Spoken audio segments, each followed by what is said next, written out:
সুপ্রভাত বন্ধুরা, ছোট্ট মিষ্টি গোপাল সোনার মিনি ব্লগে তোমাদের সকলকেই স্বাগত জানাচ্ছি।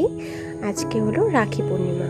তো দেখো, সকাল সকাল আমি বাজারে চলে গিয়েছিলাম আর কিছু রাখি, চকলেট আর সন্দেশও নিয়ে এসেছি। আর এদিকে দেখো, স্নান করে পুজোর ঘরে চলে এসেছি। তো গোপাল সোনাতে স্নান করিয়ে দিলাম, অনাথ ঠাকুরকেও স্নান টান করে দিয়েছি। এখন ফুল সাজিয়ে নিচ্ছি। আর যেন প্রথমবার নিজের টাকা দিয়ে আর কি সব কিছু নিয়ে আসলাম, তো সেটার জন্য আনন্দটাই অন্যরকম ছিল।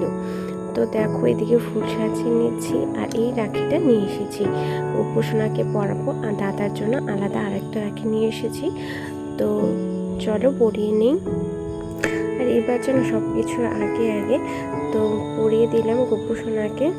আর এই দেখো, সাদা কালার রাখি আর সাদা কালার ড্রেস পরে গোপুসোনাকে কিন্তু দেখতে বেশ ভালোই লাগছে। তো এখন সাজিয়ে দিচ্ছি।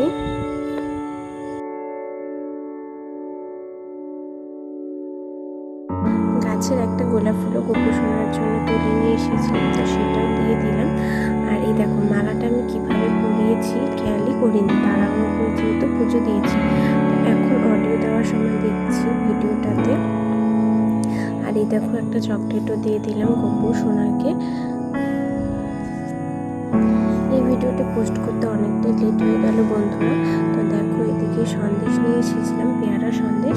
তো পেয়ারা সন্দেশ সব ঠাকুরকে দিয়ে দেবো আর গোপুসোনাকেও নিজের হাতে খাইয়ে দেবো।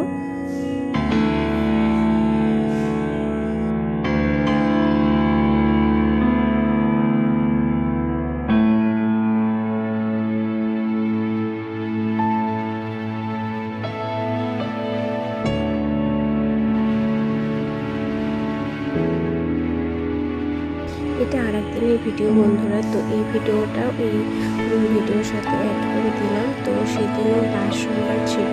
তো দেখো, এদিকে শিব ঠাকুরকে স্নান করিয়ে দিচ্ছি পঞ্চামৃত দিয়ে।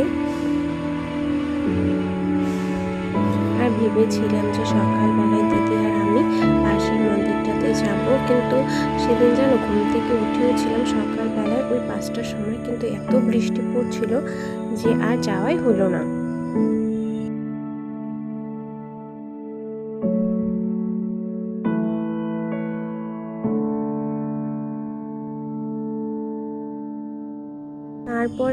তারপর ঘরের ঠাকুরকে পুজো দিয়ে নিলাম। তো মা তো তাও বলছিল যে যা তোরা, কিন্তু আর হলো না, যেহেতু একটু অসুবিধাতেই ছিলাম। তো তার জন্য ঘরের ঠাকুরকে দেখো পুজো দিয়ে নিচ্ছি আর ফল দিয়ে পুজো দিয়েছিলাম।